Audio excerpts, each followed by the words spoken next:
One number that I've long looked at, like for a very long time, is just simple internet adoption. If you look at the percentages, I think early 1995, it was 9%, and then it jumped to 16% the next year. So to me, that is what I want to see in Bitcoin, where like we can really say like, ooh, this is a moment where we're really going mainstream. And I think it's coming this cycle. And it doesn't mean we have complete saturation, but it does mean that the S curve starts to accelerate. Welcome back to the Freedom Footprint Show, the Bitcoin philosophy show with Knut Svanholm and me, BTCPseudoFinn.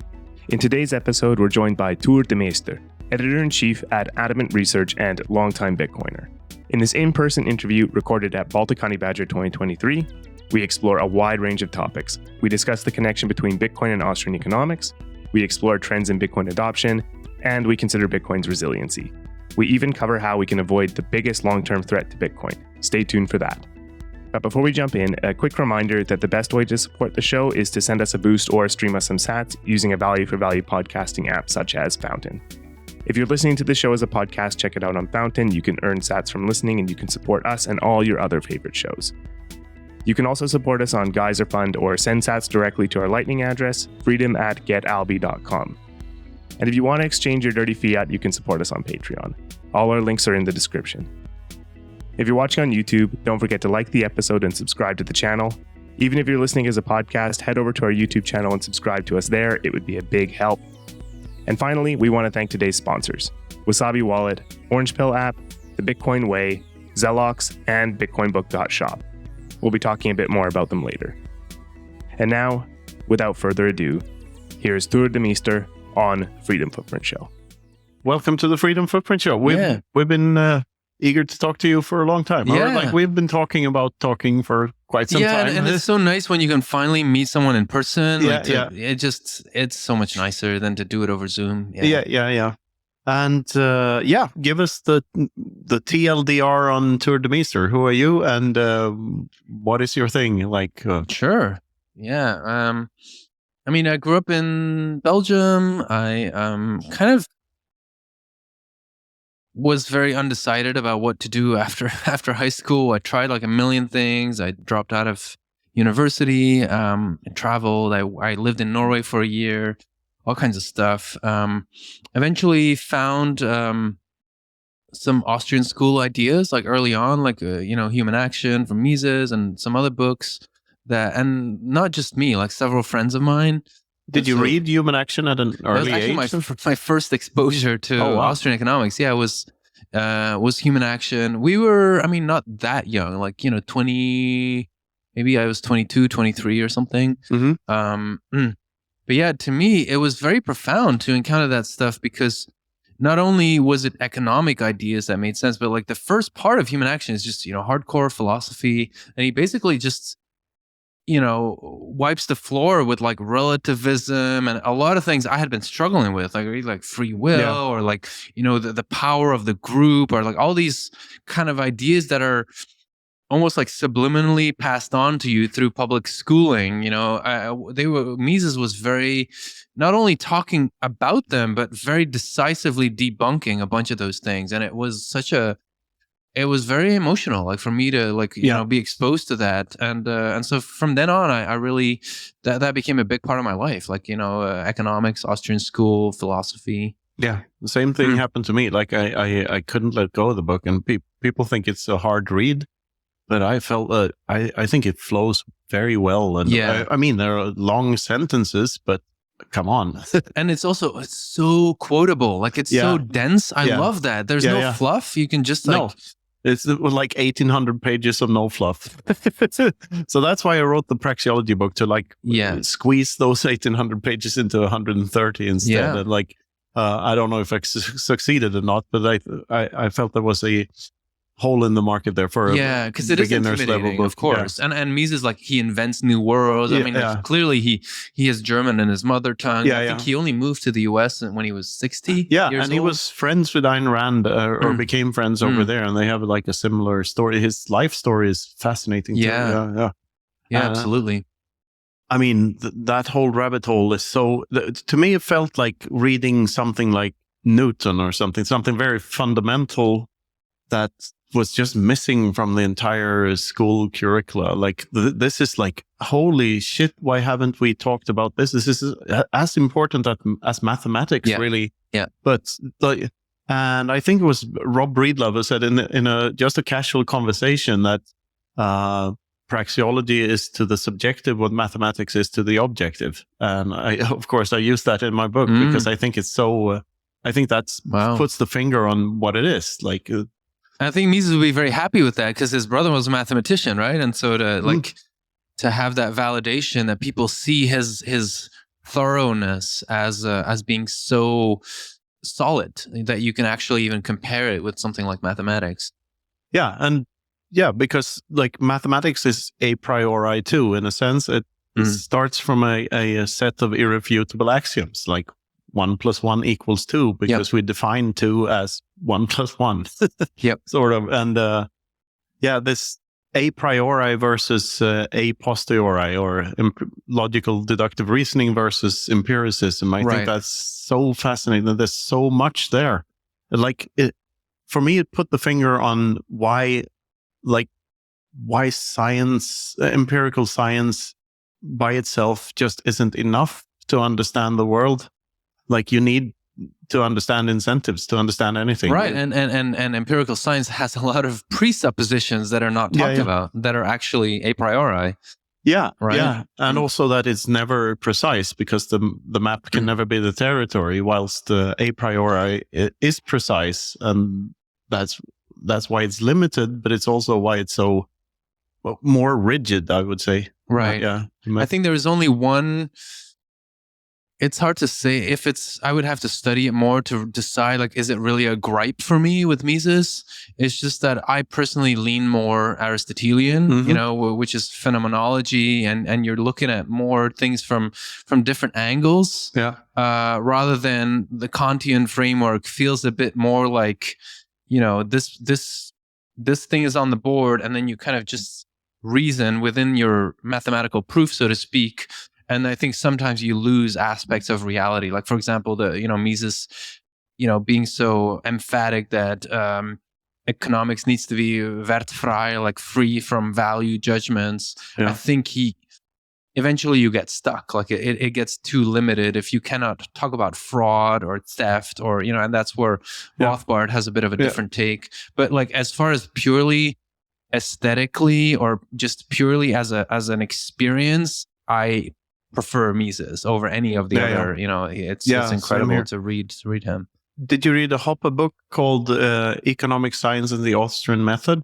I think I've read parts of it, because at some point, because there's a methodology. It's a lot about methodology. I've read parts of it. I think a long time ago. But I love that book. That was also very dense. It's very much shorter than Human Action, but it talks a lot about methodology and like the differences and how significant they are. And does he go into argumentation ethics there?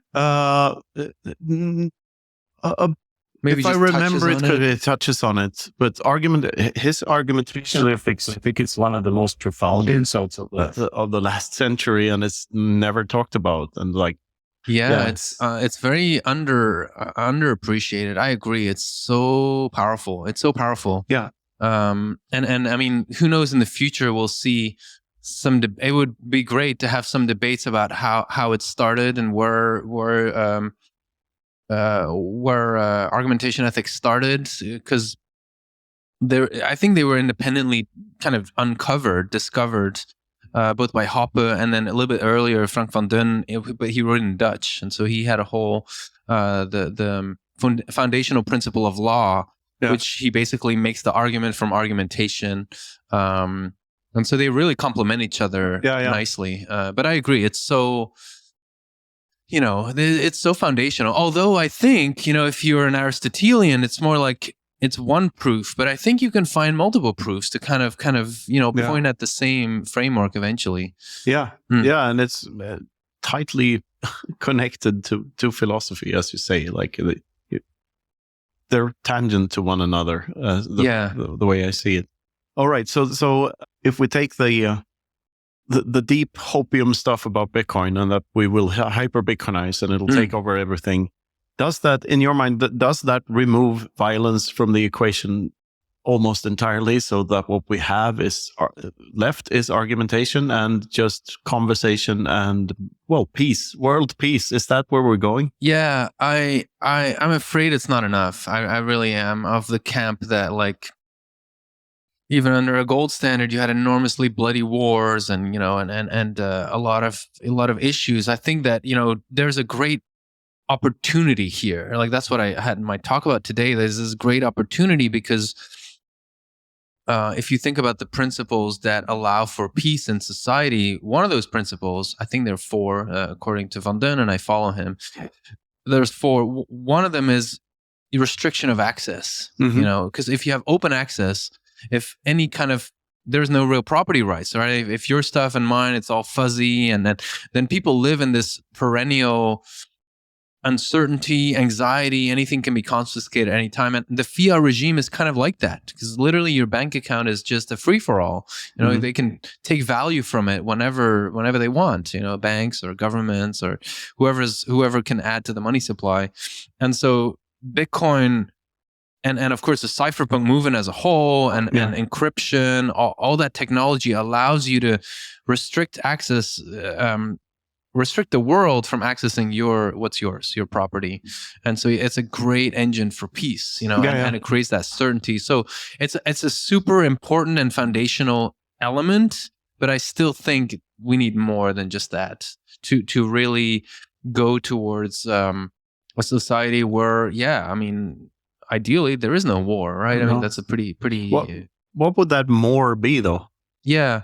So the other principles, one of the other two foundational principles is unity, which you could kind of dismiss, because unity is the idea that if you know, you are sitting there with two, you're both thirsty, there's only one bottle of water, how do we prevent conflict? Well, we make sure there's only one person sitting there. So like physically, how do you do that? How do you create one out of multiple people? And I do think there is something to be said for embracing the idea that you are part of something bigger. Like, that's why we don't murder other people, because we feel like we're part of humanity, right? It kind of elevates us, or, like, you know, people have certain ethical standards because they feel like it's not just for me selfishly, it's just because I want to be part of something bigger that means something. And so that is like another, that sense of unity, to voluntarily, which is important, to voluntarily give up a little bit of your individual preferences to elevate the greater good, I think is, it sounds very corny, but I think it's pretty foundational. Because in a way, like, some of that goodwill is sometimes what people give up to invest in understanding Bitcoin, because they feel like, oh, maybe this is something that can make things better for everyone. Or even if it's against my career, I'm still going to have the intellectual honesty to, you know. So that's just one other example, and then there's a few more, but they're more higher up, and it's more to do with like having a healthy debating culture, for example, like free speech, and I don't think Bitcoin guarantees that. I think Bitcoin can facilitate some of it, but we still need to do the work. Can Bitcoin culture do that then? Like, But that's something that is alive and that we also need. It's like a garden. You need to maintain it. You know? But that's the thing.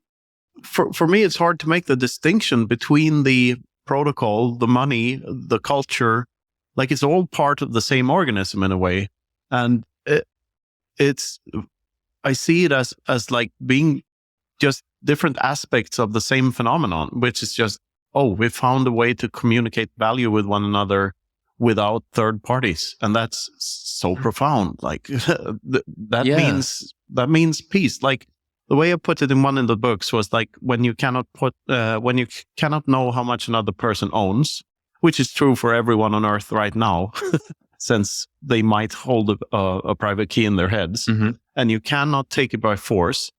The best way to enrich yourself is by interacting peacefully and trading with that person. Right. And violence, the the shelling point for violence, if you will, or like the incentive to aggress against another goes down drastically.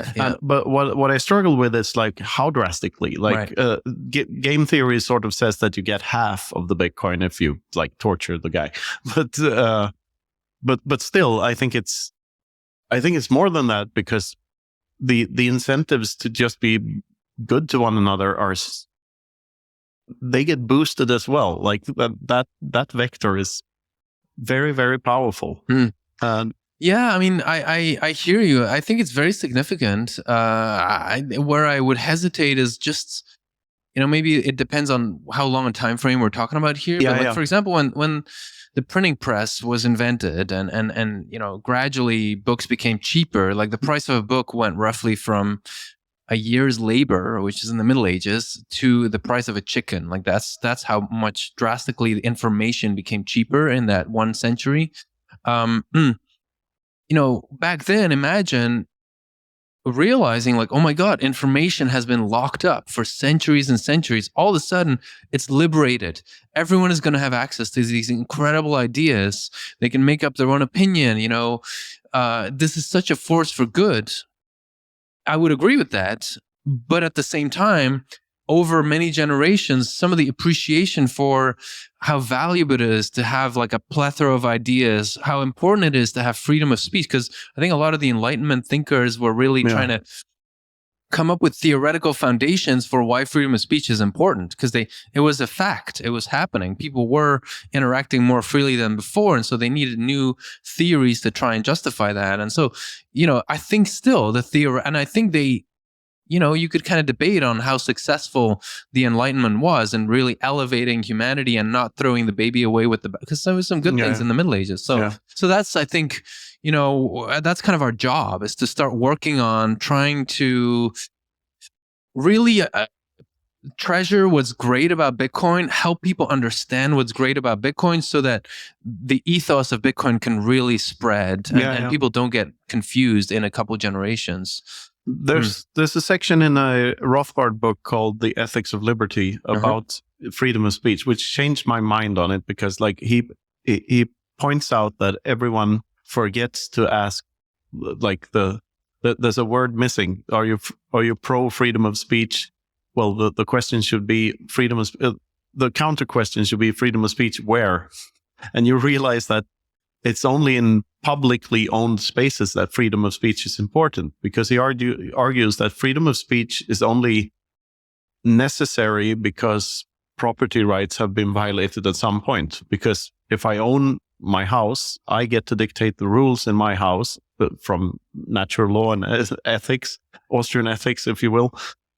So he argues that freedom of speech is sort of a facade, in the sense that it needs to be preceded by a violation of property rights. I find that framework very interesting. Wow, yeah, I like that a lot. And you can think about a place like Dubai or even Saudi Arabia as compared to a European free speech maximalist place, and you could argue that freedom of speech is suppressed here in Dubai. It's to a certain extent, but the property rights are stronger. And which one is more important? Because like in Sweden, for instance, you don't have the same level of property rights, but you have freedom of speech, which leads to people burning the Quran, and there's a big police escort for the guy burning it, and there's a big riot, and the media is there, and they're turning this into this big news event. And like, what's more important, like property rights or freedom of speech? Or is that dichotomy real? Or what are your thoughts on that? Yeah. Well, I think property rights are more foundational. I think property rights belong to the layer of the restriction of access, and I think that is just more foundational. And then that enables the safety to engage in open debate, to have all these differences in opinions, because if I know that you're going to respect my body, we get into argumentation ethics almost, right? If I know you're going to respect my bodily integrity, well, then I feel safe to say things. If you're sitting in front of me and you're playing with your knife and I know you have a history of assault, I'm going to be more careful. What's that quote? It's easier to get what you want with a kind word and a gun than with just a kind word. Exactly. Yeah, no, totally. Yeah. Yeah. But and so to me, that is also right. I mean, had Rothbard been around during the Enlightenment and kind of like, whip some sense into, metaphorically, into the philosophy of the day, maybe there would have been a stronger foundation for freedom of speech or just thinking about intellectual expression than we have now. I think this is a really interesting line here when we tie it into the Bitcoin of it all, right? I think the line between all we're talking about here, the argumentation ethics, Austrian economics, and all this. So this was the first thing that you brought up, basically. Like you found this stuff before Bitcoin, oh yeah, right? Yeah. And so how did that influence your journey into Bitcoin and how you found it and how it impacts your life? Yeah. So Austrian Economics, like we started the Rothbard Institute in Belgium. We translated some books, organized seminars, things like that. And I started to look for ways to use this somehow. I mean, I made a little tiny bit of money translating, so that kind of helps. Actually, you might know this book, Money, Bank Credit, and Economic Cycles by De Soto. I heard about it. I translated that to Dutch. Oh my God. What's the title in Dutch? Oof, I spent 9 months doing that. Sorry? What's the title in Dutch? Geld, krediet en crisis. Yeah. And it appeared in a very low volume, but it's still out there. The footnotes are just enormous. It was really hard. And actually, Knut Svanholm is another Bitcoiner, helped me translate it. But so that was work that I did. And then with the Rothbard Institute, we just wanted to connect with other communities in Europe. And so I remember, for example, going to the Libertarian Alliance conference in London, 2009. Sean Gabb organized that. And they had David Friedman. He spoke about anonymous eCash and assassination markets, which is weirdly, I just listened to it as a theoretical thing and then only thought about it much later. But I do think that had a little bit of a seed for me.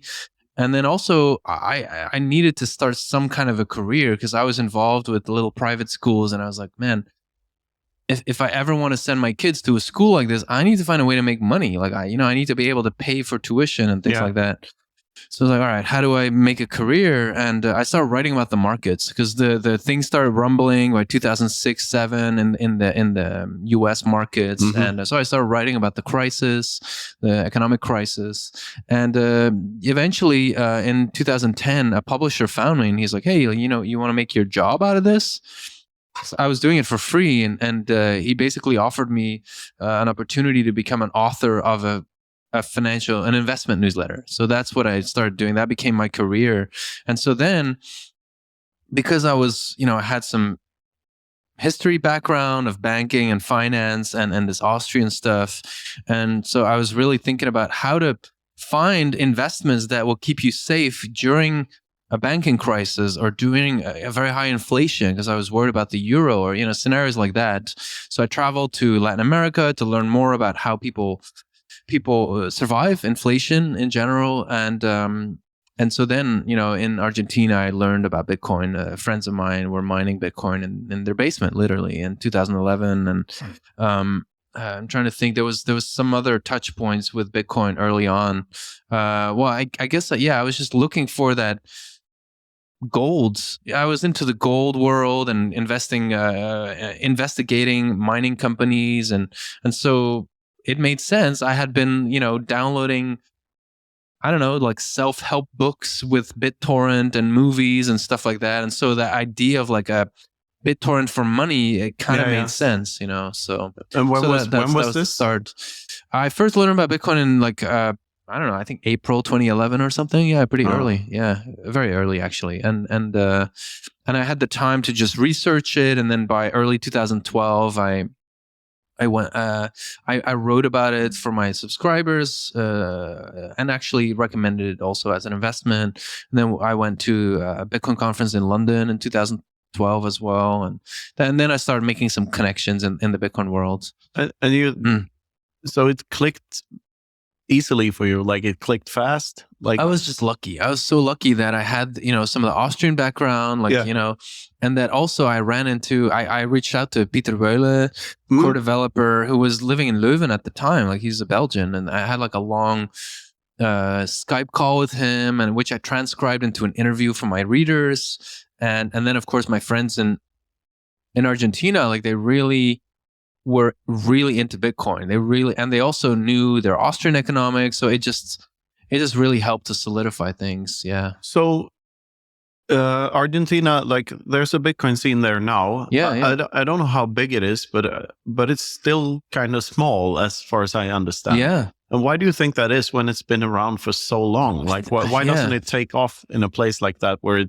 because people always tell me that it's easy to orange pill people who have lived through Hyperbitcoinization, and I've seen it firsthand. I mean, so why do you think that is? Why is the community not larger? I think there's two things I'm thinking of.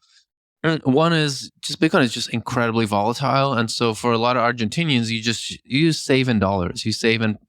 I remember back in the day, the number was like $50 billion in paper money circulating in Argentina. I think it's now triple that or more.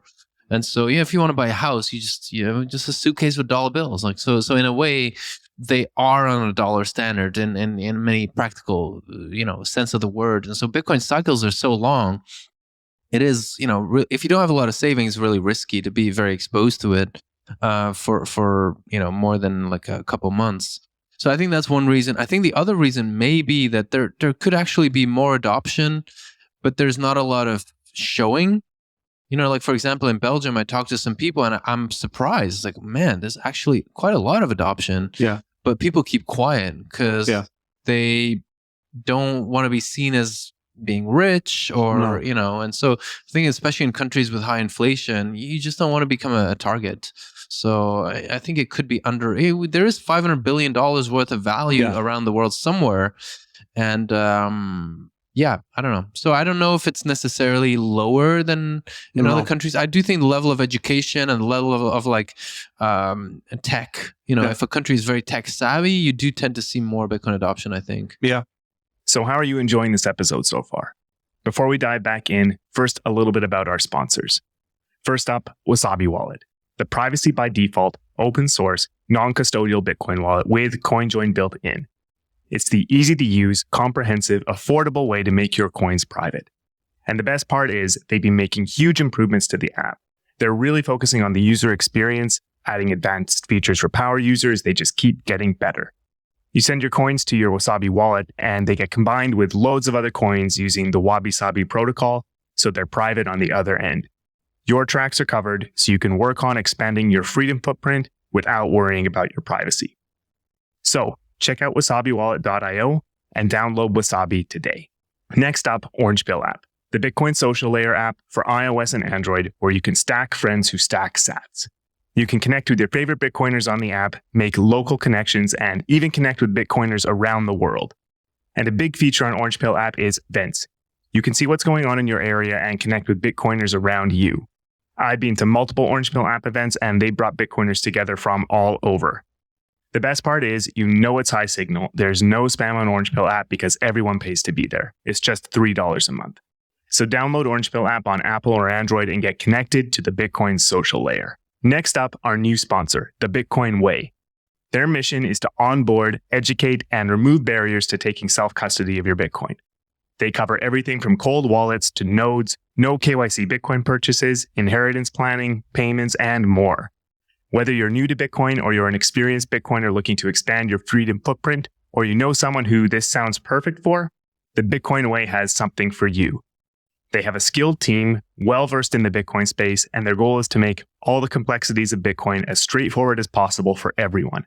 And the best part is you can get started with a free 30-minute call with their team. Go to thebitcoinway.com/contact for more info.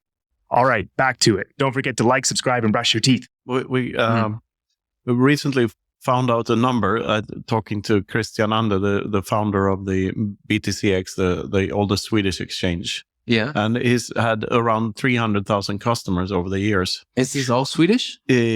almost all Swedish. Yeah, wow. So, and if you add the other big exchange there and the fact that people buy from others and accept Bitcoin and buy from, Kraken or whatever, Coinbase, we sort of estimated that there might be a 500,000 people owning Bitcoin in the country. Which that's is a 10 million population? Yeah. So it's 5% of the population. Yeah. And then you realize that all of these people can pay other people in Bitcoin, and 100% of the population can receive it within a minute by just installing something on their phone. And all of a sudden Bitcoin Standard doesn't sound so crazy anymore. No. So, and the way, my experience, traveling to all these conferences around the world and seeing the communities and meetups and stuff, it's that it's sort of small everywhere, but it's literally everywhere. Yeah. In every one-horse town in every country, there's a Bitcoiner somewhere. And so I feel this undercurrent, it's just waiting to explode. Then again, it has felt that for quite some time. So what's your view on that? Is that an accurate representation? I think so. Yeah. Do you think there's Bitcoiners in North Korea or the Vatican or both? Oh, that's hard to tell. I mean, in North Korea, definitely. I would think so. Yeah, the Vatican is significantly smaller. Yeah, there's not a lot of people actually living there. They're right? quite conservative there. I hear. Really? Oh. That's the first thing I hear about. So I don't know. Very tied up in the fiat system as well, I believe. Yeah. Their own version of it. Mm. But. I mean, in terms of portfolio, they have a lot of art. They have some gold. They have real estate.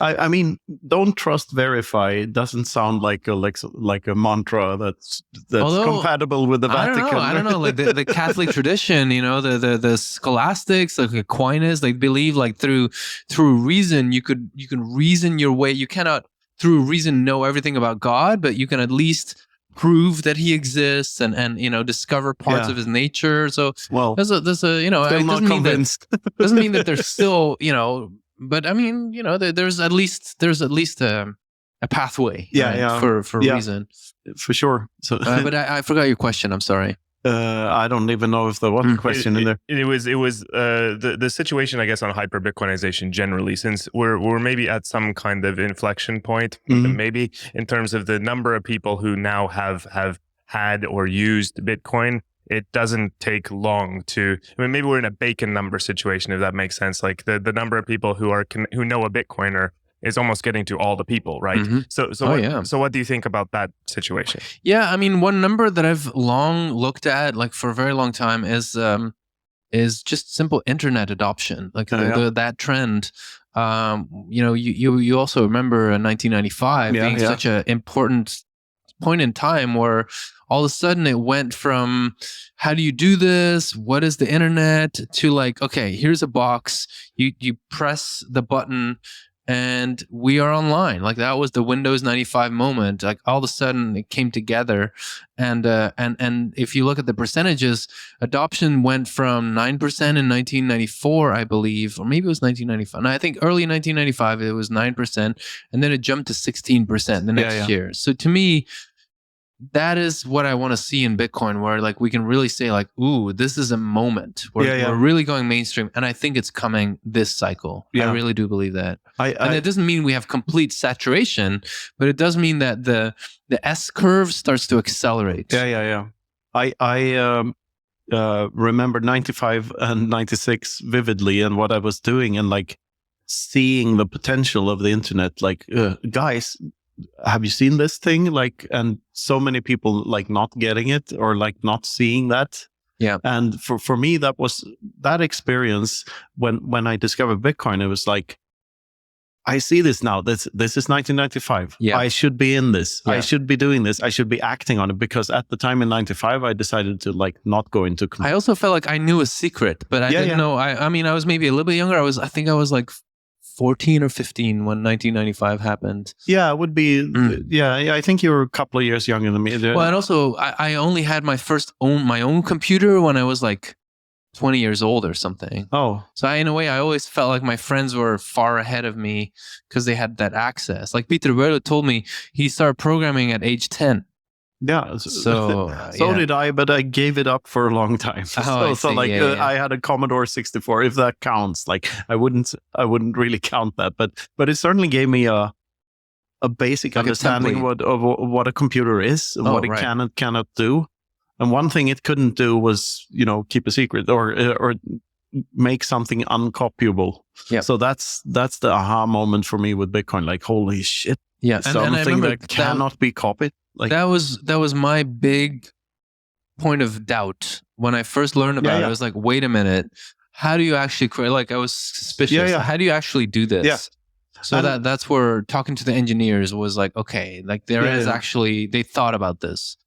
And so for me, the denial of the SegWit 2x hard fork was an important point, because that's when I realized that, holy shit, this really, really works. That's the evidence I needed for this to be like full blown 100%. This is the thing to fight for. This is the hill to die on. Like, and then that was why I think the year 2015 was so different from 2017. Yeah. Because the year 2015, there was so much doubt about like, but what if we get an attack? Are we going to survive? And then 2017, we're like, man, like we can do this. We got this. Yeah.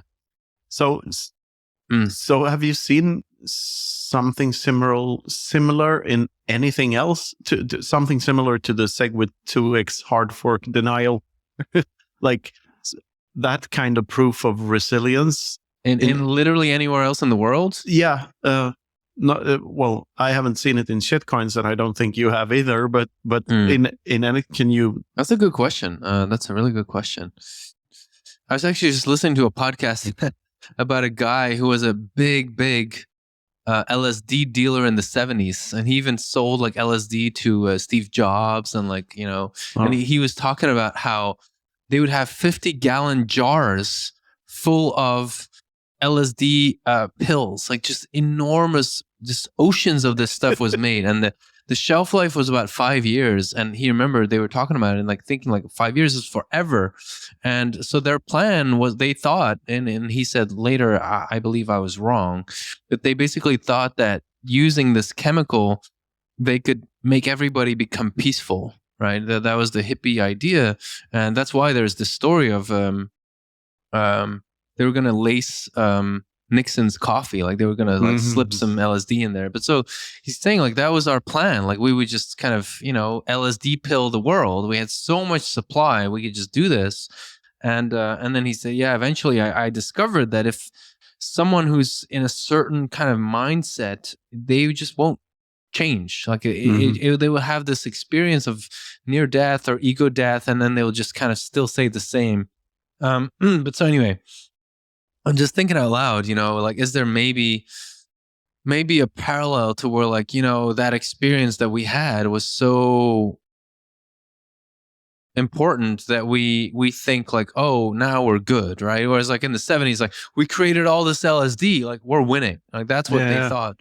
And so I'm not saying that there's exact parallels here, but it's like, it's kind of the avenue where I would want to think about, like, are we that safe? And I just keep going back to trying to double check all the math, right? They're really trying to like, which I'm sure we're all doing, right? If you're in Bitcoin, you're like, am I having survivor bias? Like, do I feel like I'm invincible because I survived 10 years? Or is this really as sustainable as I hope it is? Yeah.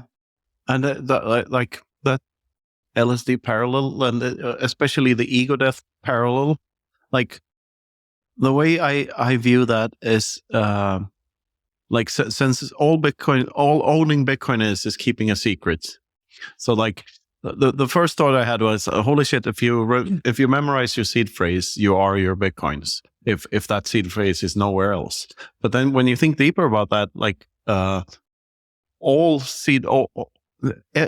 everything that unlocking a Bitcoin is like someone keeping a secret. So even if you have the seed phrase written down, if the attacker doesn't know what he's looking for, there's no way he knows. Like it's just words, or it's just numbers, or it's just ones and zeros and whatever.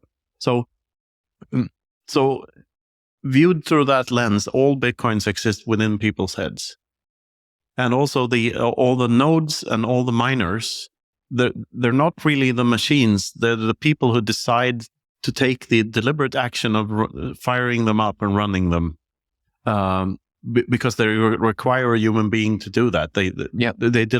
So it's backed by human action and not energy in that sense.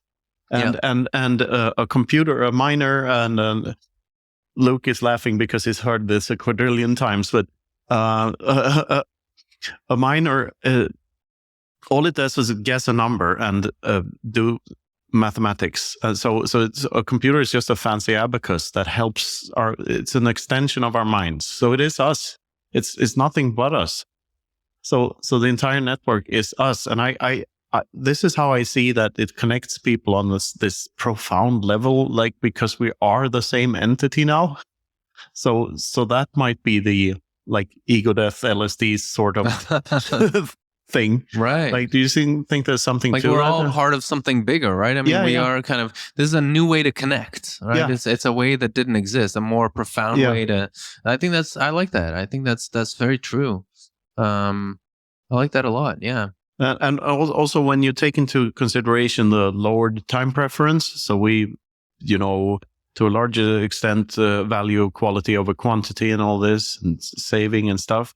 And we're also we all want Bitcoin to succeed, so we're incentivized to help other Bitcoiners. Yeah. So I experience this every day in this space, that people are just awesome to one another. Yeah. Like, there's no resistance to the resistance is futile in a sense. So there's this virtual side of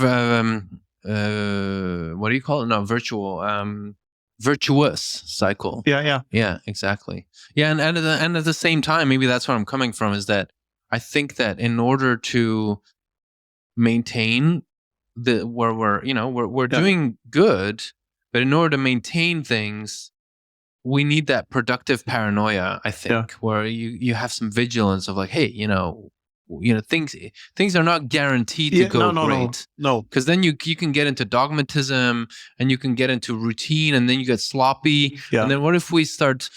Oh, maybe it's not that important to always remember your secrets, or so.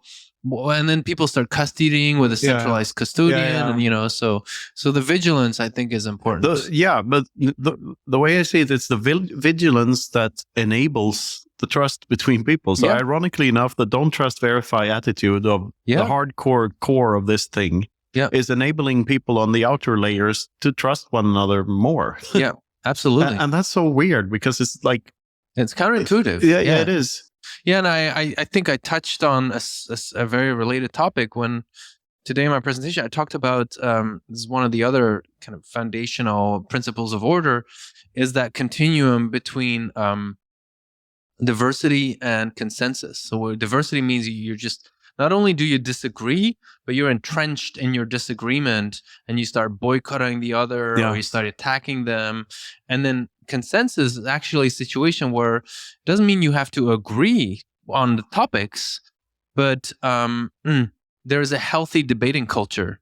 Like the Greeks, like the ancient Greeks. We agree to disagree. Yes. Yeah. And so, because that becomes the peaceful situation. Stalemate is fine. And we in Bitcoin, we have to explain this all the time. People are like, yes, but my Bitcoin improvement proposal, it's important and it's urgent and we need to do it now.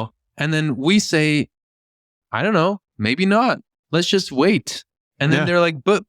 And so even though there is this heated debate, there's no violence. No. There's no coercion. No. Like, so it's totally, it's a very important overlooked thing in game theory. People think like either you agree or you disagree, but you can also agree to disagree. Mm-hmm. And so it's such an important engine for peace, I think. It's argumentation ethics. Yeah. Agreeing to disagree. Exactly. That's the basis of that. Yeah, I didn't think of that. You're right. Yeah. Exactly. We just reinvented argumentation. Yeah. And by the way, I don't think you ever have actually said the phrase that Bitcoin is backed by human action. I don't think you've actually said that. I think I've said that in a talk or something. No, not on the pod though. I don't remember you saying that while I was listening. So that's what I was actually smiling about. I think that's a really good way of framing it, right? Yeah. That you have to have the human actions that trigger all of the things that make Bitcoin. I think that's really important. And of course, like, human action requires energy. Like, we are energy consuming creatures. So in that sense, it's backed by energy. But more by the energy in our foods than the electricity in the miners in that sense, you know. And it's very synergistic, like how I don't know, like we live synergistically with fire, for example, like have been for millions of years, or and there's so many things that we maybe take for granted, but they're actually not technically physically in our bodies, that are in the outside world, but that are so intertwined with our society and our lives. Sources of water, like we're drinking water, like in a way we live in synergy with water. And so I think similarly, we live in synergy with Bitcoin. Wonderful phrase here. And now I kind of want to come to a different point here. The panel that you had actually just now that we went to right after, it had the provocatively bullish when 100K basically. But I want to know, do you see any threats to Bitcoin? Like, what would be the biggest threat to Bitcoin that you can think of right now? Yeah, I really tried to go over that in my last report, because I think it is always at the end of a bear market, people have a long list of like, here are all the bad things that are going to happen to Bitcoin. And so I wanted to take it seriously and go over some of the worst scenarios and because that's ultimately what happens, is that when you go into a bull market, slowly the worries are debunked. Like you start to realize like, oh, well, we don't need to worry about that. But what about this? And then you get the wall of worry where you get the sell-offs. And eventually in the long run, it's just all a big uptrend. But in the moment, you're like, oh no, we're going back to where we started or lower. So in terms of biggest threats to Bitcoin, I think Binance going bust is a pretty big one. As a potential scenario. But long term? No. Oh, sorry. You mean long term? I thought it meant for this cycle. Oh, I definitely meant long term. Oh, I see. Sorry. Because I think long term, it's a necessity. Oh, yeah. Creative destruction, right? Yeah, of course. It's the great shitcoin purge. Yeah, like that's absolutely continuously happening. Yeah, no. We're totally on the same page. Long term, the biggest threats. I mean, it's like in line with what you're saying, right? If Bitcoin is backed by human action, then complacency is the biggest risk. Stupidity, right? Where we forget about the values. Forget about what standards we have to hold up. For example, if all of us forgot how electricity works, literally all humanity had amnesia. We forget how electricity works. That sort of happened here in Europe. Oh yeah, I mean right. I mean, so then the infrastructure would start to crumble. Like the machines don't work on their own. We need to understand it. Yeah. So to me, that's always been the biggest one. All right, I'm going to go down one of my little rabbit holes for a second. And Knut's smiling because I do this every once in a while. Here come the Vikings. No, not this time. The Egyptians. So I am a big fan of the idea that there was a civilization long before civilization theoretically was. Like 11,600 years ago, Younger Dryas impact hypothesis that a comet came down and basically ended something in civilization. That there's plenty of evidence for that, and the result and I'll the source I'll give here briefly is Graham Hancock. The Fingerprints of the Gods, Magicians of the Gods, American Before. Great books to check out on this topic. But the point, the thrust also of it, now on Netflix, right? Exactly. Ancient Apocalypse. Yeah, very good. So the point though is that his point is that we are a society with amnesia, that this actually happened to us, that we don't know necessarily what this society was capable of, but we have some evidence of it, and these massive monuments such as the pyramids and other things that we're starting to find that are vastly old. These are the bits of evidence, and it's not to say aliens did stuff like that. It's to say humanity was capable of extraordinary things, and so this is just to bring it back to the complacency point. Yeah, it's so interesting, and this is related to your general point. I just read, and I don't know how credible it is, but apparently there's a new research paper coming out arguing, based on just DNA evidence of human beings, and this is a longer time frame, but that about 800,000 years ago, the human population pool shrank to about 1,200 individuals. Oh. And it stayed there for like 100,000 years. Insane, right? And so like, can you we're imagine? All inbred? Well, yeah, I guess. And who knows how we got out of there. But also, how much amnesia must they have had? Like, imagine if humanity shrank to 1,000. There's only so much information you can hold. And so, I like the, younger dry's impact a little, amateur as I am about this stuff. To me, the most compelling is I like watching the Ancient Architects channel on YouTube, the British guy. I think he's British. I forget, there's also this Australian researcher who often travels to Egypt. Uncharted X. I forget his name actually, but yeah, that guy. I think it's really compelling when he talks about how this stuff was actually made, like not lifting these enormous stones inside the pyramids, and then like how this what is it, alabaster, how all that is carved with this incredible precision, and then these these simple bowls that they find, right, and you try and you analyze, and it's incredibly symmetrical, and it has, not only is it like symmetrical, but then it has perfect handles on them, and this is in like a very brittle, extremely hard material, like basically stuff they cannot replicate today. Like, to me, that's already evidence of amnesia, right? If we find something we can't replicate, well, we must have forgotten, And then, there was also the more like mainstream accepted stories of like, oh, the Greeks, they had I think it was maybe the Romans, they invented like the steam engine, and then they just shelved it, and so I think it happens. Like, I think the big thing, I actually have been wondering, like, that Graham Hancock theory, even regardless of if it's true or not, but it's compelling. It's now hitting the mainstream, like Netflix and places like that. I think it's kind of breaking the idea that of progressivism, like, oh yeah, things always get better, therefore we just listen to the politicians because they know what we need to do. We're just gonna follow, because who's talking about a cliff? We can never fall off a cliff. And all of a sudden we have COVID, all of a sudden we have inflation, and here's this guy saying that, we had an amazing culture and it went to shit. Like, maybe we need to rethink some things. Yeah, I think the amnesia is, you don't need to rewind the clock 8,000 years. Amnesia in society happens all the time. Like Austrian theory, sorry, but like Rahim, for example, like he's the last Austrian economist. Yeah. Like Austria forgot about economics. Yeah, and not only that, but Marxist policies get voted in over and over again everywhere, even though they've been like debunked for years. And like, does anyone remember the lockdowns? It seems like there's a big dose of amnesia going on there. Like, it seems like people forget so quickly what led up to all of these things, like, and where the enemy is and what the enemy is. I think it's part of why I'm like a really big believer in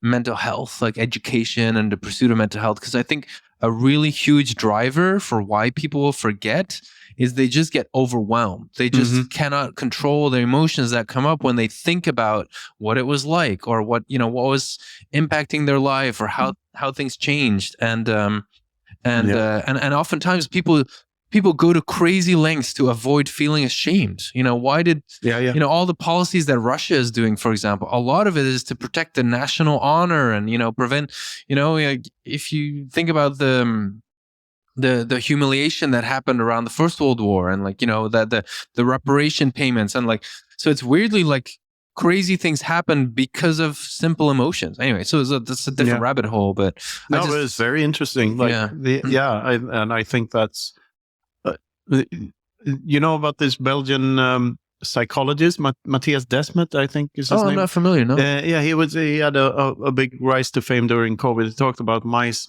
psychosis, and he didn't call it that because it's sort of a triggery word, but mass formation, I think, is the word he used, and how humans in a flock behave a certain way, and when something becomes a virtue signaling mechanism, like following, like I'm doing my part, the Starship Troopers thing, like when you've so during the lockdowns, the further into those years we got, the weirder the rules got, and the more often they changed. So it became a virtue mechanism to know the most recent rule and follow that. Yeah, exactly. And I'm playing my part, So and how societies get out of that is like, well, humor plays a big role. Like if you ridicule people for doing stuff, then all of a sudden people seem to wake up of it and it just disappears. Like just like the East Bloc here in Europe, it's sort of disappeared overnight, almost, in comparison to like the Roman Empire.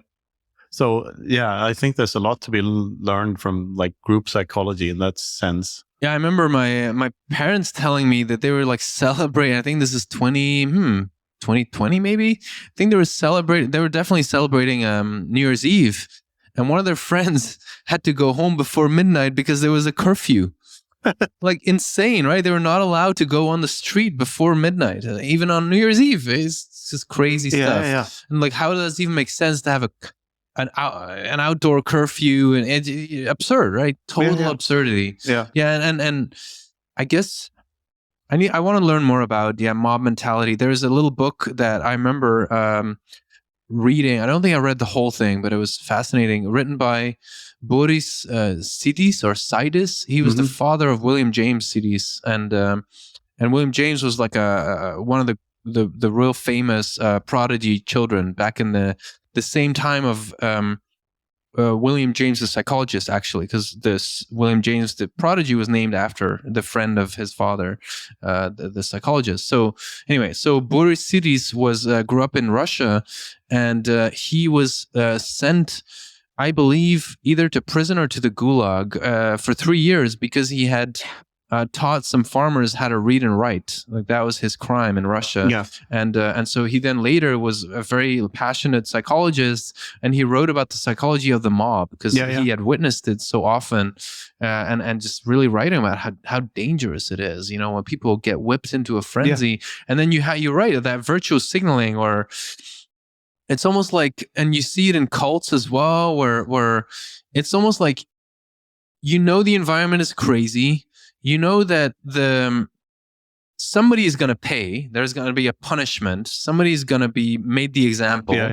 And you want to not be at the bottom. So you want to be the one running away from the bear that's a little bit farther away. And so you just, in North Korea, you see it, right? Where there's somebody dies and everybody's trying their best to cry the hardest. Because the one who cries the least, even if it's already crazy, they're going to get in trouble.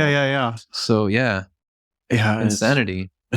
Absolute insanity. And wasn't it surreal to witness it in real time? Yeah, I've never in my life seen that. And like, it's a reminder that it's never safe with humans. Like complete craziness can happen at any point. Like, and it makes you more vigilant and pick up on these little cues faster. And I recently read The White Pill by Michael Malice. Have you heard of it? I haven't read, no. It's about the history of the Soviet Union, basically. And in that, there are examples of people who committed crimes in late Soviet era that knew that they were innocent, but that willingly went to the gulags anyway because they wanted to defend the system. And like so it's so deeply entrenched into their minds that the system was the important thing to uphold. And I don't follow. So it's like ultimate collectivism when you know that you're innocent, but you play along anyway because the system says so. Because you love the system. Of crimes. They are accused, but they didn't do it, but they just went along with it. Yeah. And it was, but they were accused, but was it even an option to defend themselves? Okay. This is from memory and according to the book, but there were obvious cases where they could have just said, "No, look at this evidence. I didn't do this." But it was futile to a certain extent. But still, just having a chance of not getting into the gulag would be. But still, really, like it's like you the frog jumping back in the pot or something. Yeah. Wow. So what can we do to avoid this complacency, this scenario? We're doing it right now. I think this is really important to, just keep remembering the past, talking about just universal, immutable principles, trying to be vigilant there too, where you don't get stuck in being complacent and just assuming, always go back, do the math again, go over the proofs. I believe a lot in interdisciplinarity. I really believe that, you know, that we can build bridges between, and because in a way, science in the broadest sense has gotten very fragmented because of how everything is subsidized and become bureaucratic. And so I think there's this great project where we can bring things back together in a more unified way, and so that more people can become part of this conversation. Like there were times in history where, like, I mean, even the ancient Greeks, like what we find back is like about 1% of the stuff they actually produced in terms of plays and books and all that. And even with that, there's overwhelming evidence that the percentage of intellectuals, the percentage of people who really were very aware and engaged and just brilliant was incredibly high. And these people didn't have different genetics than we do. So it is possible to just have a much higher percentage of the population get like alive and activated and be part of that great discussion. And so it's like we got to keep the flame alive, right? Absolutely. I mean, so you heard it from the man. If you want to avoid Armageddon, don't forget to like, subscribe, click the bell for notification, brush your teeth and all that, you know. Exactly. Amen. The show is also sponsored by Zellox. That's XELLOX. They've developed the excellent Yokis seed plate kit, the solution against everything life throws at you, including fire, water, corrosion, and pests. The Yokis package includes 3 stainless steel plates and a pen-sized electric engraver so you can write your seed on metal just like writing on paper. And they have big plans. They're developing a next-gen hardware wallet too, but for now, you can order the Yokis to safeguard your keys in a safe and convenient way. Check out Zellox at zellox.io. That's XELLOX.io. And finally, we're also sponsored by bitcoinbook.shop, your source for Bitcoin books in over a dozen languages, including all of Knut's books. Their mission is to translate great Bitcoin and freedom-oriented books into as many languages as possible, while also publishing original titles to get even more knowledge out there. Use code FOOTPRINT for 10% off your purchases at bitcoinbook.shop. Sure, thanks. I think this is a good spot to maybe tie this one off. But can you tell our viewers and listeners where they can find you and what you're up to these days and that sort of thing? Yeah, I would say just Google my name, Tuur Demeester. It's a bit of a weird name, but just do that and you'll see my Twitter account. And then, we like weird names. Oh, sure, yeah. My last name has 4 E's in it. Anyway, but so my company is Adamant Research, ADAMANT, adamantresearch.com. So if you go there, you'll see an archive of all my my reports going back to 2012, and also a link to my latest, which is free. It's called How to Position for the Bitcoin Boom. 20 pages, very dense, and it's literally what I sent to my own friends and family. Yeah. Fantastic. Tuur, thank you very much for a very good conversation. Yeah, and good luck with everything. Thank you. So, what did you think of that episode with Tuur? I always enjoy digging into big topics. The importance of avoiding complacency is my biggest takeaway from this one. What was yours? Let us know. You can send us a boostergram on Fountain, leave us a comment on YouTube, or get in touch on Nostr or Twitter. If you're watching on YouTube, don't forget to like the episode and subscribe to the channel. Our show's sponsors are Wasabi Wallet, Orange Pill app, The Bitcoin Way, Zellox, and bitcoinbook.shop. Check out their details in the description. That's all for now. See you next time, and thanks for listening.